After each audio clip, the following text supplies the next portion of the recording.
Ladies and gentlemen, thanks for joining our free live webinar today. We're going to start in around 1 minute as we see many more people joining now. So bear with us, we start in 1 minute.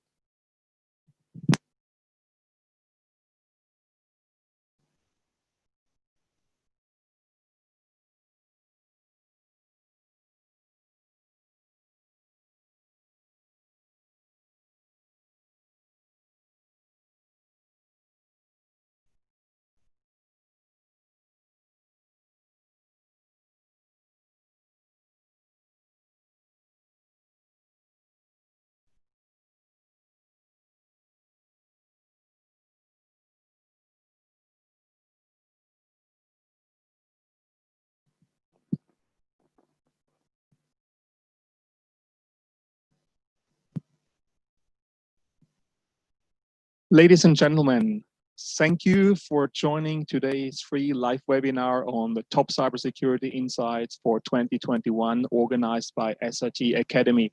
It's a pleasure to see so many people joining us even before Christmas. I'm sure, and end of the year, that everybody is busy, but I can promise it's going to be worthwhile to attend these 45 minutes with us.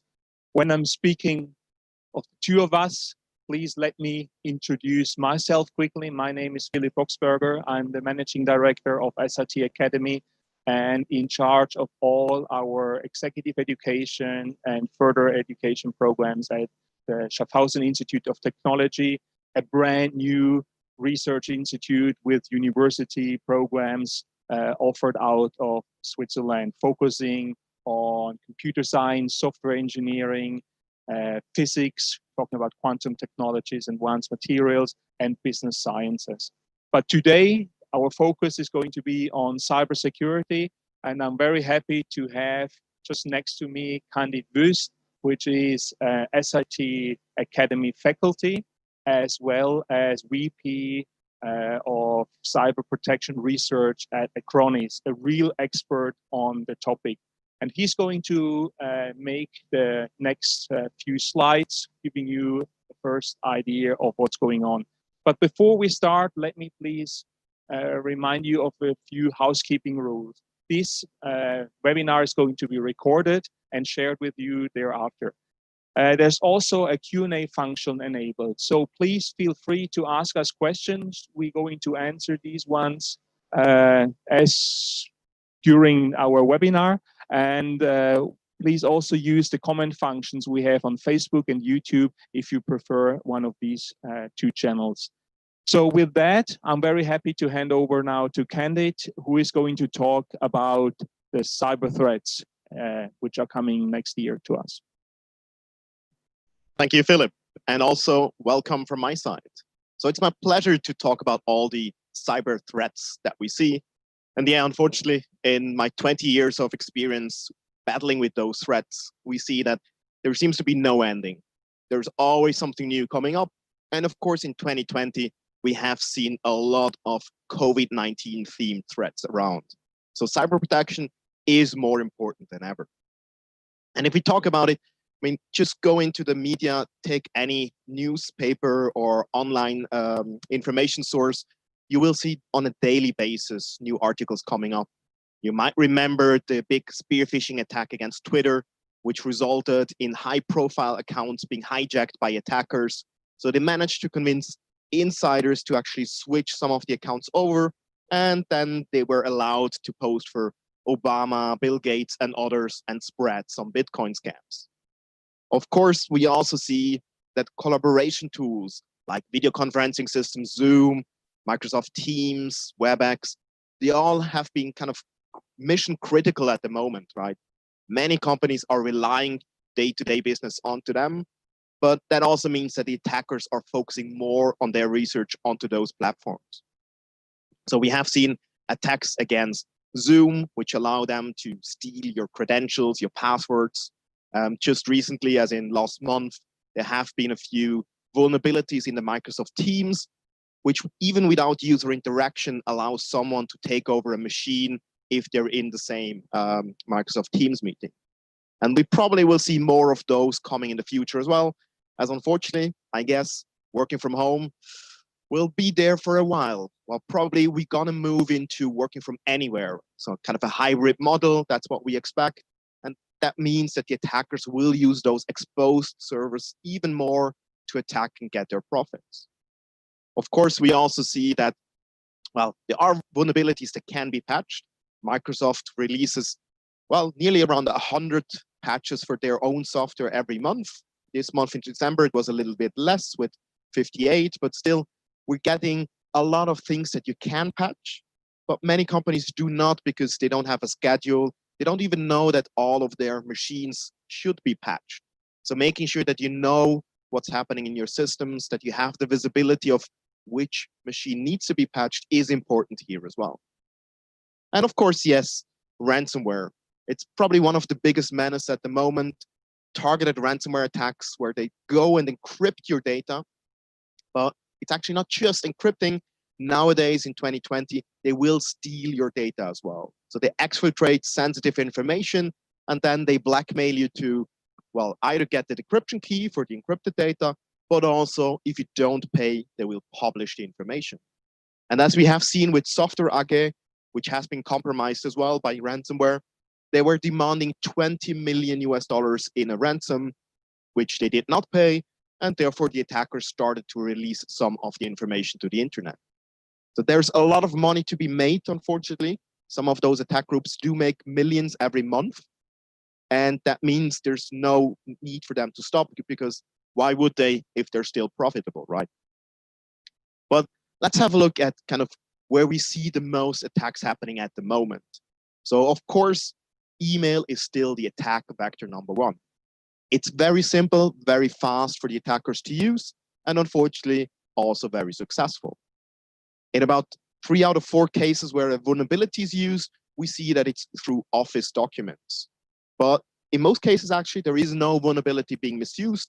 They're just trying to social engineer the user, meaning they will send an Office document like a Word, like Excel, and then there's a malicious macro in it, and they convince the user to open it because it's an important invoice or because it's a parcel delivery notice.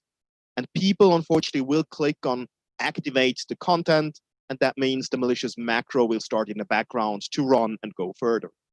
So very prominent at the moment. And of course, yes, we see that's happening everywhere at the moment. If we look at the countries, yes, of course, the US is high in numbers of frequency of attacks that we see, but also in Europe, for example, in Germany, we see around 19% of the attacks happening at the moment, if we just look at malware. If you go over to ransomware, interestingly enough, we saw quite a spike at the beginning of the lockdown period in March. And now since August, the levels are kind of elevated again. So the attackers, they don't shy down on attacking people, even hospitals, which are in dire need at the moment. But of course, that also means there's a high chance that they will have to pay the ransom because they cannot afford to be down for multiple days. But let's move over to the prediction. I think that's probably the most important and interesting one that we hear today, right? So, of course, we will see what we have already seen. So the known attacks like phishing, like those malicious emails, they will continue, but they will kind of be automated because the attackers, they're using scripts to automate, and they have started to use artificial intelligence as well. So they try to make it as easy as possible for them to actually go into it, make enough, let's say, victims pay or do some stealing of credit cards, passwords, just something which is of interest and profit to them. On the other hand, ransomware, targeted ransomware, as I mentioned, will definitely stay for next year. We expect this kind of double extortion to even grow. So where information is stolen, and if you don't pay the ransom, this will be published. So far, we have already seen over 1,000 companies having had their information stolen and then published to the internet. It used to be the Mace ransomware group. Now eGregor and Conti are probably the top ones at the moment, but there are over 50 different groups very active in high profile attacks and many more which go over SMBs and smaller, even consumer as well. So don't make the mistake and think, well, there's nothing to be gained, so why would an attacker go after me? There is always something of interest to the attacker. even if it's just to use you as a bait to attack others by misusing your trusted relationship. And of course, we also saw a lot of companies moving to the cloud, right? They had to because they wanted to be agile, they had to be kind of quick in adapting to the new environment, and cloud definitely helps with that. But unfortunately, many lack the knowledge or didn't have the resources to get external experts. Well, they're scarce as well. But that means now we have a lot of cloud data buckets which are unprotected or misconfigured. We have seen databases like Elastic Database, which are open to everyone. And those, of course, lead to data breaches as well. So millions of data records can be accessed. There have been 7.4 billion with a B data records being opened in an Elasticsearch database by Le Figaro, the French newspaper, at the beginning of the year. And we've seen other examples like that happening. So unfortunately, people need to kind of go back, revisit what they have done, and make sure that they have a secure kind of environment. And I already mentioned the supply chain. There's many trusted levels now. You trust your provider, your service provider. Maybe you trust a few marketing applications to run on your website as well. You have some suppliers sending you physical goods or interacting with your physical, with your digital data. And all those links can, of course, be attacked and will be attacked by the cyber criminals in the future. So we expect this to grow further as well. Another point to highlight on the working from home, well, of course, your laptop might now be more exposed because your Wi-Fi at home might have a weak password. The router might have not been updated in 3 years, so there might already be malware running it, redirecting every DNS request somewhere else. And just think about it, now you're at home, so you don't have that perimeter of your corporate network anymore because perimeters are gone. So maybe some of your children, which are using another laptop for online gaming, have a compromised device, but now it's in the same network. So it's a lot easier for the attackers to hop onto your machine and then through the VPN into the corporate network as well, or into the cloud.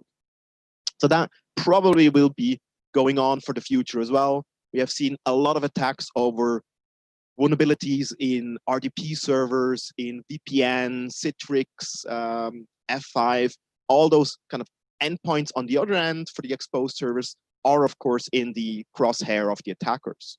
And even if they're all patched, and as we said, that should be done, well, there might be a weak password, right? Are you sure that all your users have a strong password, maybe even multi-factor authentication on their RDP, the remote desktop protocol service? I highly doubt. There's always at least 2 or 3 which have a weak password, maybe summer 2020 or COVID-19, which are definitely not good passwords to choose, but it happens. And the attackers, they know it, right? They know exactly what they're up to. They know your environment. They might do some research on social media sites, LinkedIn, Instagram, Twitter. They find out what software are you using? What are they up against? And once they have one foot in the door, they will look around. They might try to disable security software, uninstall antivirus, delete the backups. And that, of course, makes it a lot easier for them to then roll out the ransomware and take over your complete network or your home machines once and for all. And well, even if you have all of this covered already, don't forget about business process logics. I mean, it's not all about the software, right? We have the human aspect as well that we have to cover. And sometimes it's about thinking how the process works. We have seen an attack where cyber criminals managed to get into the template of the invoice system of a company. And what did they do? Well, they changed the account number of the receiving end on the invoice so that at the end of the month where the company sends out all the invoices to their clients, well, the invoice was real. It was sent from the real system, but the money went to the attacker's account. It took them more than 3 weeks to actually figure it out because, of course, the people did not notice it either. So things like that can happen because people are misusing legitimate access once they have an account compromised, hijacked, or might even be a malicious insider, right, who wants to get some extra profits for Christmas. You don't really know. And speaking of Christmas, I guess IoT devices are still high on the price list. or well, on the gift list probably. So having all those devices at home, but also in corporations. Many people are shopping for cameras, for sound systems, or any other smart device that they could put somewhere in the office or at home. And then many of those can be attacked. We've seen vacuum cleaning robots which have been attacked successfully, to be hijacked and then being used as a kind of a microphone to listen into people. We have seen many of those devices as a stepping stone to then attack other kind of devices in your environment, and that could be the server or the laptop. Speaking of it, last Christmas, I even attacked my own light bulbs at home, the smart light bulbs, just to prove the point that it is possible. And do you really expect your light bulb to be protected? Do you install an antivirus on it? Probably not, because it's not going to help. So you need an overall integrated security, which can answer the attackers still out there as well. And we see many companies, well, many corporations working together with the nations and governments to actually build their own defensive capabilities, but unfortunately also offensive capabilities, because that's where the information is. So make no mistakes about it. Advanced persistent threats, targeted threats, they will continue, but we see the line blurred. So a lot of those nation state actors, they use the same tools as we see with cyber criminals, or maybe it's vice versa. The cyber criminals are using the same as nation state actors. So it could be PowerShell scripts. It could be Cobalt Strike penetration test frameworks, all those classical things. And whenever someone comes up with a new vulnerability, well, it takes maybe a few days for the other groups to copy it and then replay it with other targets. So there's definitely not a shortage of new things to cover, but unfortunately, we have to deal with it. The good news is, well, it's kind of common knowledge, hopefully, or best practices that do exist, that you can protect against those. So in very many cases, it's more that the companies do not really know that they should it, or they have it somewhere on the priority list where, yes, we will address it next year, but we still have to figure out how we can submit the laptop to every employee, right? We are aware that there are probably bigger things to matter at the moment where you have to make sure that your business stays online and productive. But don't forget that disaster recovery plans, making sure that you can detect and see all those attacks happening is important as well. But I guess with that, I'll give it back to Philip, because that was a short overview of what we expect to happen in 2021. Okay, thanks, Candid, for sharing. Obviously, I have to change my password from COVID-19 to Sputnik 5. Is that okay, or still too weak? Okay. No, but thanks a lot for sharing. We have here on this slide 9 predictions. Now, I think if you are a company and you maybe have some scarce resources, what would be your recommendation? Where should company focusing most for next year if they cannot cover and yeah, make sure that nothing is going to happen on all these 9 threats? So which are the top ones you would consider as most relevant for companies next year? Well, I mean, I don't have a crystal ball. Otherwise, it would be easy to get that. But I would say focus on ransomware, making sure that you have a protection in for ransomware. And that means backing up your data, but also protecting the data. Because as I mentioned, a lot of the cyber criminals, they will delete your backups. So make sure that you can actually restore them, that they are immutable, that no one else can delete them.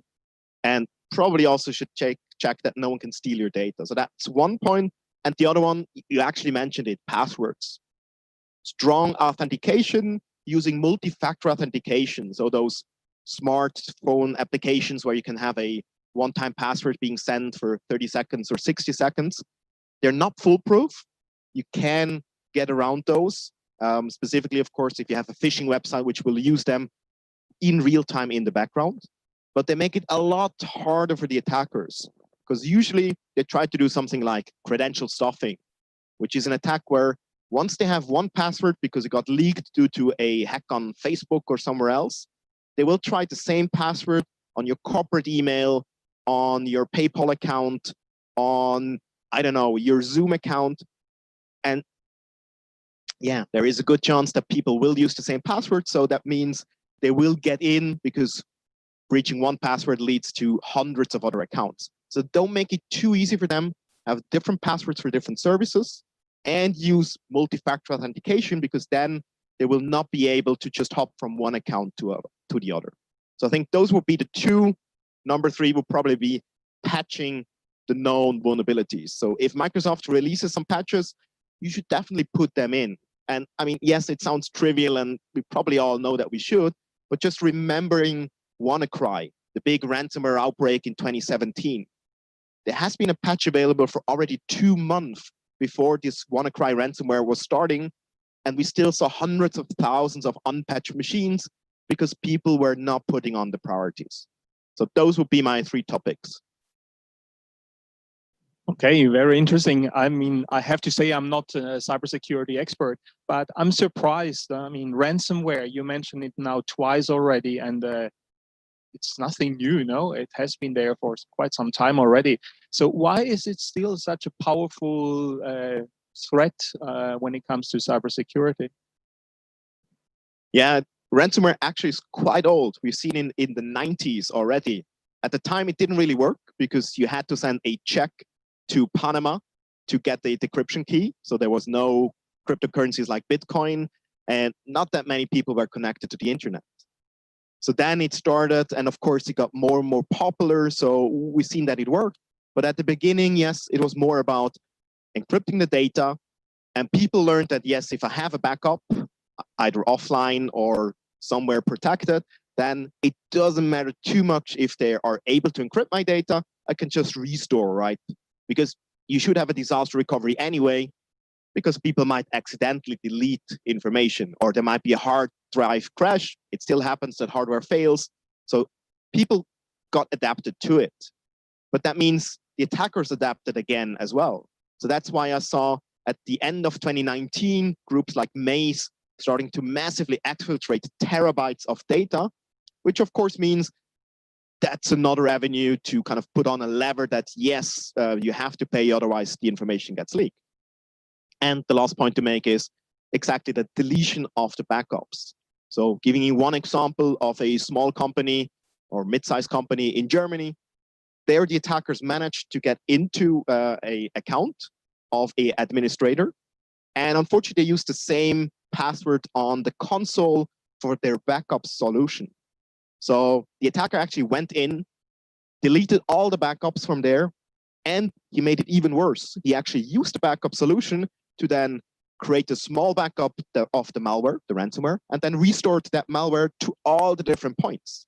So not only did he delete the backup, he also used the living of the land, using their own tools against them. And guess what? Yeah, they actually were down for nearly a week because they didn't have any offline copies. They didn't want to pay, which is good, but then you have to pay the price. So ransomware still matters today in 2020 and will still matter in 2021, where they probably go after IoT devices, OT, and even the cloud. So they will expand everywhere where there's data to be encrypted or to be stolen. Okay, thanks a lot. And I just would take the opportunity again to invite the participants to actually ask their own questions as well. As I said at the beginning, the Q&A function is enabled here on Zoom, but you can also use Facebook or YouTube for some comments, which will get forwarded to us so we can answer that. In the meantime, Candid, I have another question.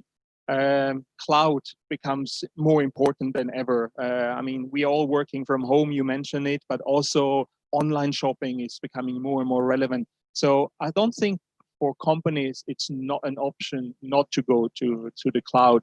But what should they consider if they do so?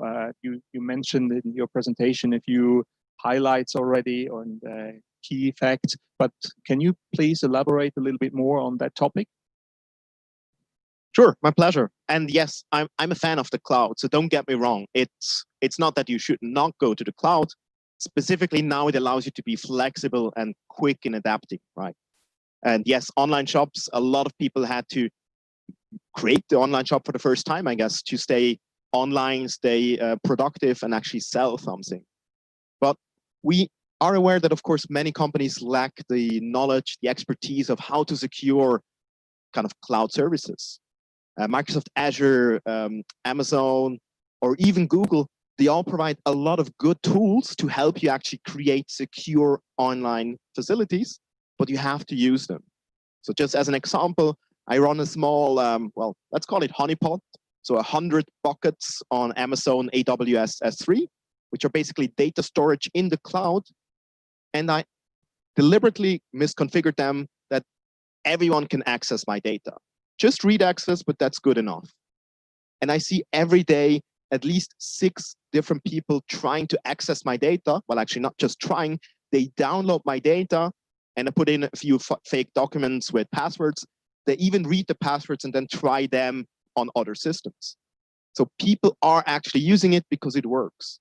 So my recommendation would be, make sure that the configuration of your cloud environment is secure. If you don't have the expertise, talk to some consultant, talk to your MSP if you're a small, mid-sized company. There are other people around that can help you. It doesn't cost the world, but it will save you in the long run, because either you would face some ransom from a cyber criminal, or you might find you against some fine from GDPR or other privacy policies because private information has been leaked. The second point is, make sure you have the visibility, as in getting the log files from those cloud environments integrated in your security posture. If you're running a CM, a SOC, or any internal application where you gather all the log files, you should absolutely integrate those log files as well. Because otherwise you're blind. If you don't know who's accessing your data, what's happening with the data, you don't really know how to respond, right? You don't even know that someone has downloaded all this information. So make sure that you have those visibilities, which would help you, because yes, we have seen that people are hijacking, for example, Kubernetes, those container softwares, where they started just to create their own containers with malware, like cryptocurrency miners in the background, which will, using a lot of CPU, start to mine for Monero coins and other things, and then roll it out on companies' own container software distribution systems, which means, yeah, they're not stealing your data, but they will actually create a high bill of your cloud provider because they're using your resources.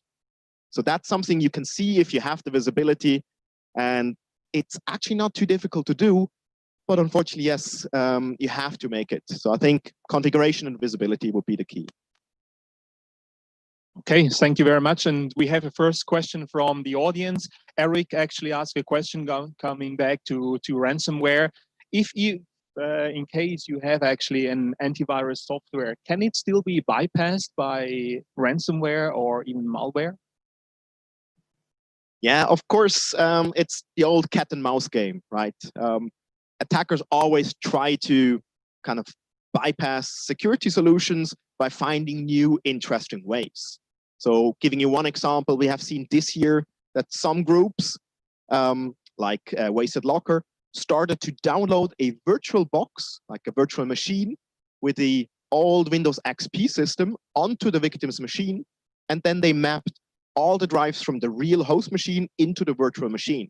So mapping the C drive, the D drive, all your hard drives inside the virtual machine with read and write access.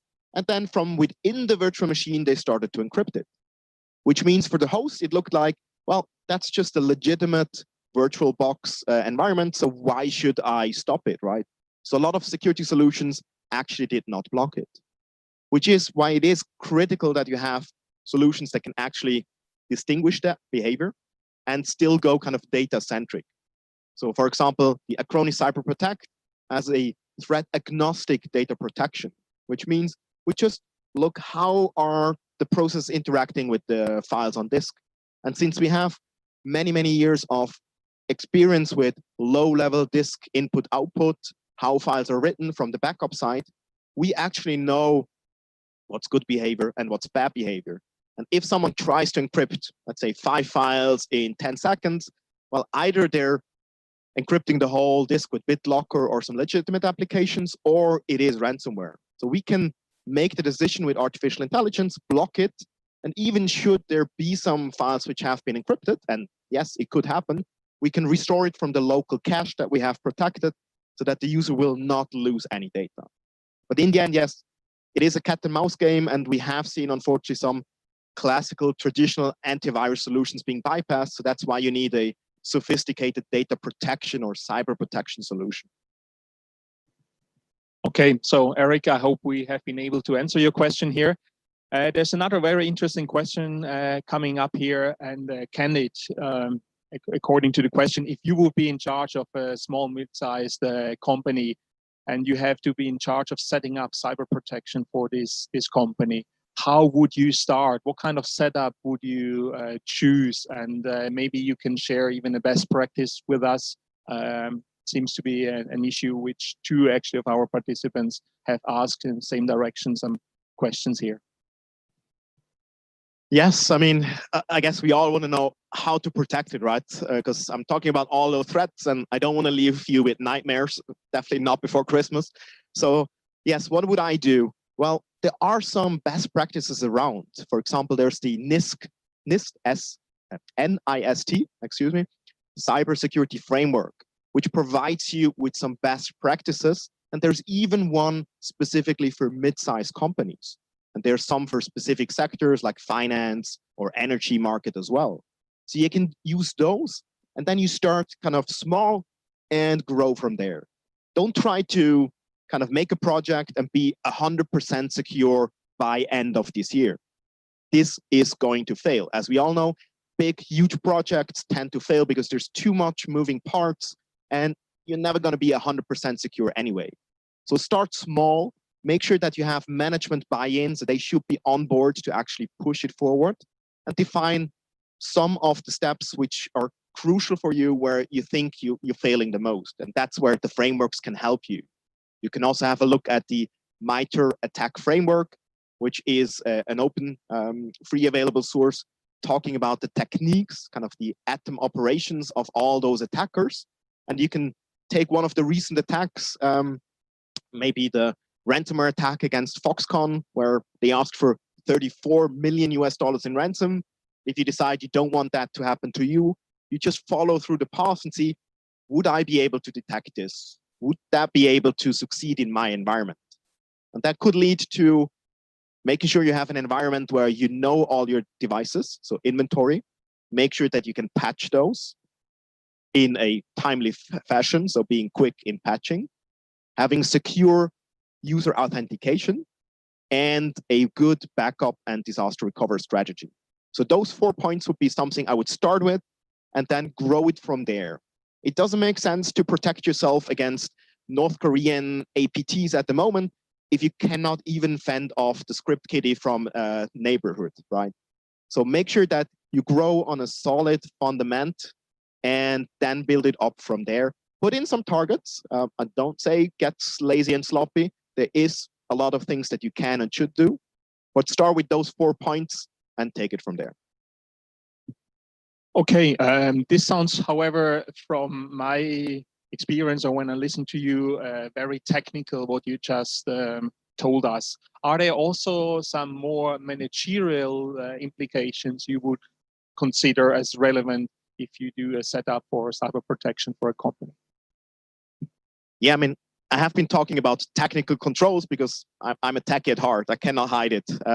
But yes, of course, there are administrative controls as well. I mean, there is always the human factor, right? So we should not forget about awareness training, making sure that your users are aware of phishing emails and not just aware that, well, yes, there might be some fake delivery message from DHL or FedEx coming in and they say, oh yeah, I can spot it. I didn't order anything. I delete it. But actually that they will tell your IT department about it so they can warn others. Because there's always one who, yeah, well, clicks on the link, opens the document because they actually ordered something or they're just under stress and didn't read it carefully. So make sure that you can use the human firewall to your advantage. And of course, also, let's say on the management side, well, I already mentioned management has to be involved with security. Security is a board topic for sure. It has to be top-down communicated because if you see your CEO or COO not really following through with the practice, a lot of your employees might think, well, why should I care, right, if they don't really do it either? And on the other hand, they can influence kind of the priorities, which might shift, like we've seen with COVID-19, but they need to be addressed. And on the other hand, they can also help building a security culture inside the environment. And we all know in the end, it's a team effort, right? Everyone has to work together. So hiring the right people, bringing the right people inside to the companies, and also taking the appropriate measures to actually put in the right people into task force. Because sometimes, well, there might be an incident and you might need to pull the plug on your website. Who can decide that? Can the CISO actually just say, oh, I'm shutting down the whole production line because we have a ransomware attack and need to remove it? They probably should, but they need to have that decided beforehand, because otherwise during a crisis, you don't want to wake up your CFO or CEO at 3 o'clock in the morning and discuss, hey, I'm going to shutting down the business, right? At least I wouldn't want to do it, and probably most others won't. So I think it is vital to have the kind of soft controls or administrative controls as well. And of course, yes, awareness and kind of learning and training is important. And I think it's a good point that you are listening to this webcast here. So that's the right step. It shows that you are interested in going further. And I think, yeah, that's definitely something for your to-do list for next year as well. Thank you very much. And I take this notion, it's already on the table now, that it's not only important that you're here now with us for this webinar, but that's also the purpose why SIT Academy actually decided to create this online course on cybersecurity, because we honestly believe, besides the technical part, it's absolutely crucial that not only the top management, but going down the hierarchies, employees will get a proper training, awareness training on the topics around cybersecurity. And that was the intention when we created actually this cybersecurity class. And we have been able to really work with two of the best people in our network. You just have been listening to Candid, who was one of our main faculty. And the second person we have included to create this content was Rainer.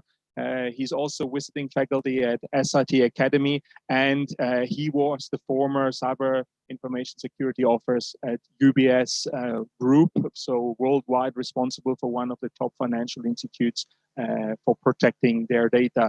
Obviously, two experts, and beside these two people, we also have invited in this course many other experts, which have only a shorter input session or only a few slides they share with the audience. But overall, we have been able to really work with a group of experts around the world to create this course. Now, from the structure, the idea was that obviously what everybody needs and get a solid foundation and understanding of what's happening out there in the world. And first of all, we cover a few cyber principles for sure, but then the cyber threats, more or less what we have heard today in a nutshell, is much more elaborated there in this part of the program. And then we have actually looked into the part of the prevention. And again, as we have now shared in the discussion, there are two elements when it comes to the prevention. One is the technical part, and one is the more the managerial part. And exactly that's also the structure which we have chosen for this course element here. And then last but not least, things can happen, things go wrong from time to time. So it's important that we also cover the recovery part. And again, in the recovery part, we talk about the technical aspects of forensics, etc., but also the more managerial part when it comes to the communication, but also how you can insure your company, for example, from cyber risk by having the right insurance policy, by having the right measures to recover then the data, etc. So this is the rough structure of the course we have been able to create. And this is how the whole course is structured. We use one of the most famous and well-known educational platforms in the world, edX. So it's the same logic behind. It's a self-paced learning course. So you just log in, you go through all these sessions. We have, after each session, we have an interactive quiz just to check if people have understood what has been covered in the previous video. We have further background, further information and background information on research on NES. framework, just Candid mentioned, and many more things are all on this platform. And it's around 15 hours of content, which you can go through. And it's a very moderate and fair price.